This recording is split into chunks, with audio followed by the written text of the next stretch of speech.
안녕하세요, 김민석입니다. 오늘은 강아지 구충제 얘기를 좀 해보려고 합니다. 지난달에 그 유튜브에서요, 조티펜스라는 그런 폐암 환자분이요, 3개월 시한부 선고를 받았는데 강아지 구충제 펜벤다졸을 먹고 완치가 되었다, 뭐 이런 뉴스가 있어서요, 암 환자분들 커뮤니티를 통해서 널리 퍼졌고요.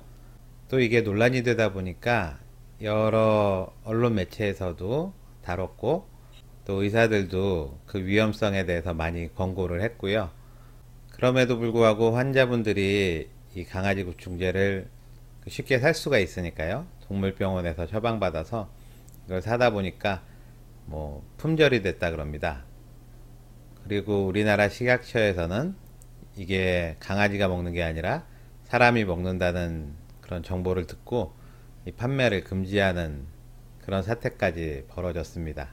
유튜브를 통해서 급속도로 이렇게 소식이 전해지는데 이게 진짜 만든 얘기인지 아니면 가짜 뉴스인지, 또는 먹어도 뭐 괜찮은 건지 아니면 먹으면 위험한 건지, 뭐 이런 거에 대해서 아주 논란이 뜨겁습니다. 저도 유방암 환자분들 커뮤니티에서 소식을 서로 전하는데요, 이걸 한번 꼭 좀 다뤄달라 그래가지고요, 다른 의사 선생님들이 유튜브에서 벌써 많이 얘기를 하셨는데 더 할 얘기가 있을지 모르겠지만요, 저도 요 며칠 공부를 했으니까요, 한번 공부한 내용을 함께 나눌까 합니다. 먼저 이 뉴스가 좀 센세이션 했던 거는 뭐 그냥 구충제도 아니고 강아지 구충제라서 그럴 것입니다.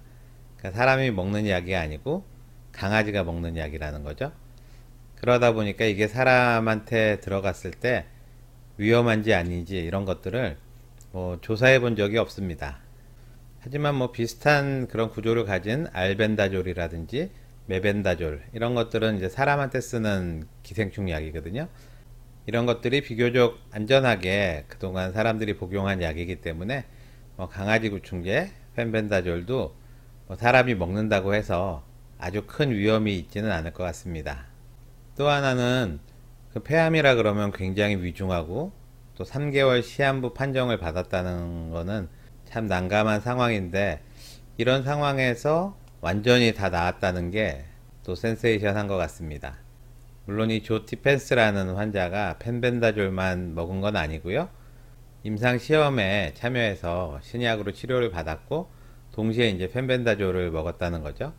그러면서 또 비타민 E, 또 커큐민, 또 대마 오일 이런 것들을 같이 쭉 먹었기 때문에 이 효과가 과연 펜벤다졸 단독 효과냐 아니면 같이 치료했던 다른 것들에 의한 것이냐 하는 의문이 좀 남아있긴 합니다.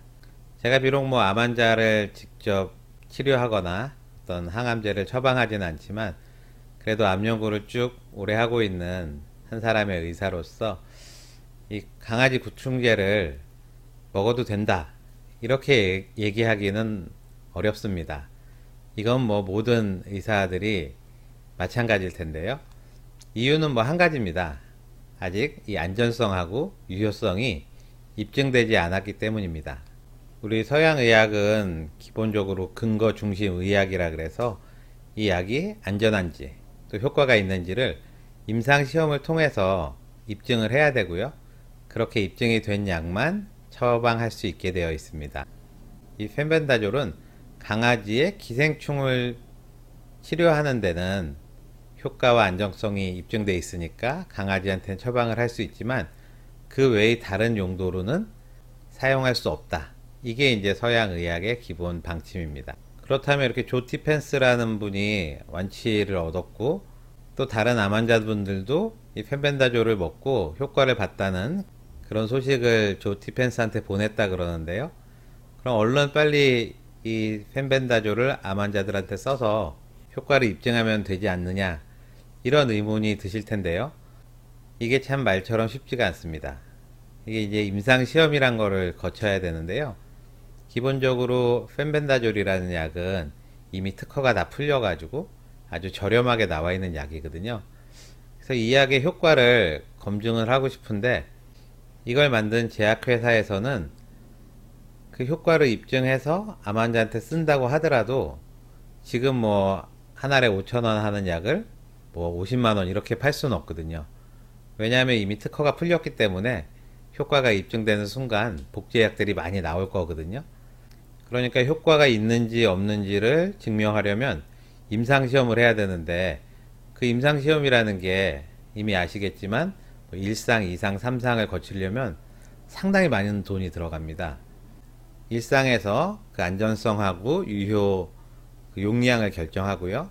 2상에서 효과를 검증하고 3상에서 그 효과의 우수성을 검증해 내려면 상당히 많은 비용이 들어가거든요. 그렇지만 이 제약회사에서는 그 비용을 투입한 후에 이게 효과가 입증이 된다 하더라도 나중에 그 약을 팔아서 그 돈을 회수할 수 있을 보장이 거의 없죠.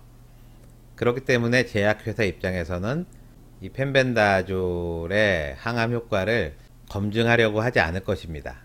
결국 완전히 그 새로운 물질, 신약은 개발을 해서 자신들이 특허를 가지고 있으면 10년 동안 독점적으로 판매를 할 수가 있거든요.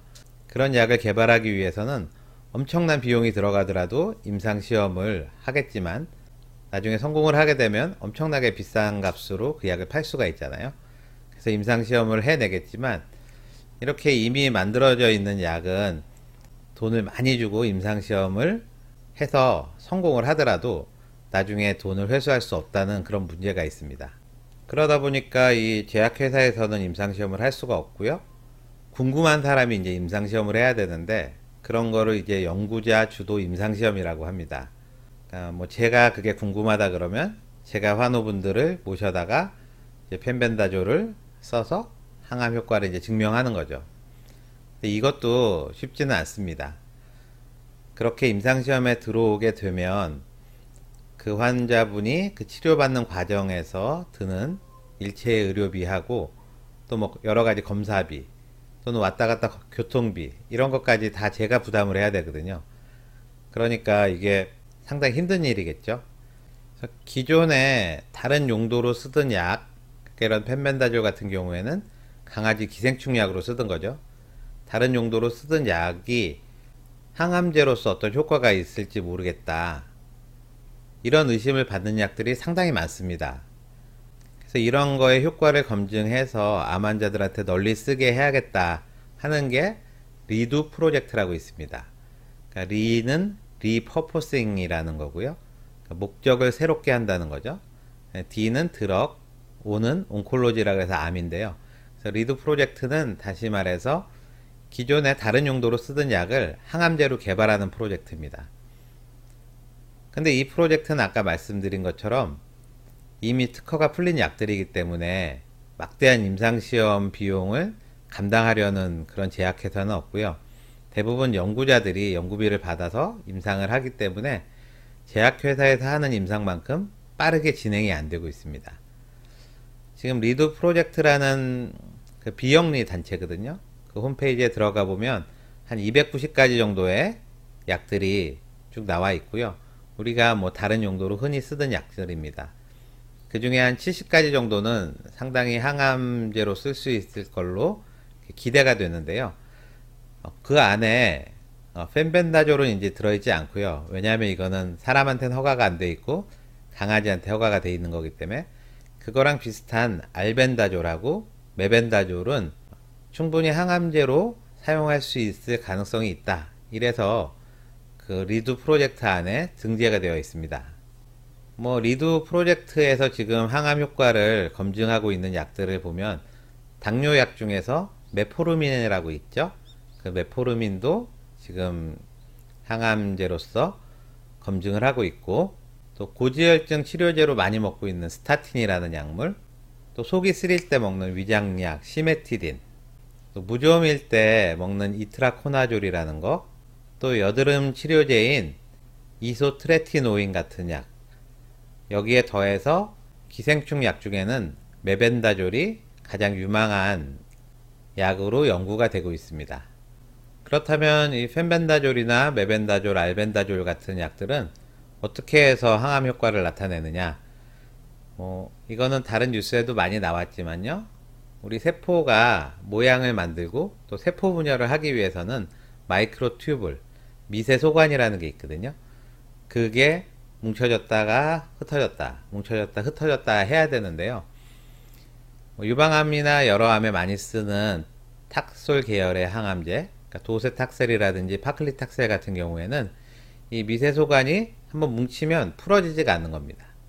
또 백혈병이나 림프종 치료에 쓰이는 빈크리스틴, 빈블라스틴 같은 것들은 이게 잘 뭉치지 않게, 그러니까 미세소관이 잘 뭉치지 않게 하는 약이거든요. 그런데 이 알벤다졸, 메벤다졸, 펜벤다졸 같은 구충제도 역시 그 미세소관이 잘 뭉치지 않게 해주는, 그러니까 빈크리스틴이랑 비슷한 그런 작용을 하기 때문에 충분히 항암 효과를 낼 수 있을 거라고 생각이 됩니다. 현재 펜벤다졸은 임상시험이 진행이 안 되고 있는데요. 메벤다졸 같은 경우에는 제가 찾아보니까 임상시험이 이제 진행되는 곳들이 좀 있습니다. 미국의 존스 홉킨스에서는요, 그러니까 소아하고 어른의 뇌종양, 이것도 상당히 그 예후가 안 좋거든요, 뇌종양. 거기서 지금 1상, 2상 이런 정도가 진행이 되고 있고요. 또 이집트에서는요, 그 사기 대장암, 그러니까 대장암인데 이렇게 다 전이된 그런 환자에 대한 3상 임상시험이 지금 진행이 되고 있고요. 또 스웨덴에서는 대장암이나 위암 같은 소화기암에 대한 2상 연구가 진행되고 있습니다. 아까도 말씀드렸지만 다 이게 연구자 주도 임상시험을 하고 있는 거고요. 지금까지 이렇게 메벤다졸을 먹고 치료가 됐다는 그런 증례보고, 우리 케이스 리포트라고 하는데요. 그건 지금까지 2번 있었습니다. 하나는 대장암이고요. 하나는 부신 피질에 생기는 그런 암인데요. 이게 이제 치료가 됐다는 보고가 있고요. 그 다음에 이 메벤다졸을 이용해서 동물 실험에서 효과가 있었다고 하는 암은요, 그 피부에 생기는 악성 흑색종이라는 거 하고요. 또 폐에 생기는 비소세포 폐암, 아까 케이스 리포트가 있었다고 하는 그 부신 피질암이 동물 실험에서 효과가 있었고요. 또 세포 실험에서 효과가 있었던 암은 유방암, 백혈병, 고륙종, 난소암, 이렇게 4가지는 지금 세포 실험 단계에서만 효과가 있었습니다. 그러니까 세포 실험만 되어 있는 유방암, 백혈병, 고륙종, 난소암 이런 거는 앞으로 생쥐를 이용한 동물 실험이 필요할 것 같고요. 생쥐까지 실험이 되어 있는 악성 흑색종이라든지 비소세포 폐암 같은 경우에는 사람을 대상으로 하는 임상 시험도 해볼만 하다, 이렇게 볼 수가 있겠고요. 그래서 제 채널을 지금 유방암 환우분들이 많이 보실 텐데요. 유방암에 대해서는 아직 좀 근거가 부족하니까 유방암 환우분들은 조금 돌아가는 분위기를 보고 하시는 게 좋을 것 같고요. 뇌종양이라든지 대장암 말기인 경우에 아무것도 지금 할 수 있는 게 없다, 이런 분들은 한번 생각을 해보셔도 나쁘지 않다고 생각이 됩니다. 펜벤다졸이건 메벤다졸이건요, 얘네들의 문제가 뭐냐면요, 이 기생충이라는 게 우리 몸 안에 있는 것 같지만 사실은 위장관 속에 있거든요. 거기는 음식물이 지나가는 곳이기 때문에 엄밀히 말해서는 우리 몸속은 아닙니다. 그래서 약을 먹었을 때 그 구충제가 이 장관 안에서 주로 작동을 하면 유리하겠죠? 이게 몸 안으로 흡수가 되면 사람한테 영향을 주는 거니까 위장관 안에 있는 구충제한테만 고농도로 약이 가고, 이게 우리 몸으로는 잘 흡수되지 않게 보통 그렇게 구충제를 디자인 하거든요. 그렇기 때문에 펜벤다졸이나 메벤다졸을 드신다고 해서 이게 몸으로 흡수돼서 혈중 농도가 이렇게 올라가는 게 상당히 더딥니다. 그러니까 우리 몸으로 잘 흡수가 되지 않는다는 거죠. 보통 흡수율이 10에서 20% 정도밖에 안 된다 그러거든요. 그러니까 유효 농도를 얻으려면 상당히 좀 많이 드셔야 되는 거고요. 보통 기생충을 없애려면 그냥 한 알, 100mg 짜리 한 알만 한번 먹으면 충분한데, 이거 암치료 목적으로 쓰려면은요, 그거보다는 훨씬 좀 많이 드셔야 되고요. 임상시험을 하는 걸 봐도 이게 어느 정도 먹어야 어느 정도 농도가 올라가는지 이거를 조사하는 임상시험이 많이 있었습니다. 그런 걸 보면 어느 정도를 드셔야 되는지가 좀 감이 없으실 거예요. 보통은 자기 체중당 10mg, 그러니까 체중이 50kg이다. 그러면 500mg을 하루에 드시는 게 일반적인 임상시험의 세팅이니까요. 혹시 사놓고 드시려는 분들은 좀 참조하시면 좋겠고요. 또 이게 기름이랑 같이 먹었을 때 흡수가 좀 많아진답니다. 아까 그 조티펜스 같은 경우에도 비타민 E, 이것도 지용성이죠. 이 비타민 E하고 또 대마 오일을 함께 먹었다고 되어 있는데요. 대마 오일 같은 경우에는 우리나라에서 법으로 금지되어 있으니까요. 뭐 크릴 오일이라든지 뭐 이런 것들, 뭐 다른 기름 성분하고 좀 같이 드시는 게 좋을 것 같고, 보통은 그래서 식후에 음식이랑 같이 드시는 게 흡수율을 높이는 걸로 되어 있습니다. 그리고 이 펜벤다졸이나 메벤다졸이 약물 상호작용을 하는 것 중에 대표적인 게 시메티딘이라는 약이 있거든요. 이게 사실 속 쓰릴 때 먹는 소화제인데, 아까 리드 프로젝트에서도 항암 효과가 있을 걸로 기대돼서 지금 연구 중인 약이거든요. 이 시메티딘을 같이 먹게 되면 이 메벤다졸이나 알벤다졸, 뭐 펜벤다졸의 그 분해를 좀 천천히 하게 만들어줍니다. 그래서 혈중 유효 농도를 한 1.5배 올린다 그러니까요. 혹시 드실 분들은 시메티딘도 같이 처방해서 드시는 게 좋겠고요. 또 메포르민이라고 당뇨약이 있는데요. 정상인이 먹는다고 해서 크게 저혈당이 되는 그런 당뇨약은 아닙니다. 이 메포르민도 알벤다졸이나 메벤다졸의 항암 효과를 높일 수 있을 거라는 가능성이 많이 제시되고 있거든요. 이 점도 좀 참조하시면 좋겠습니다.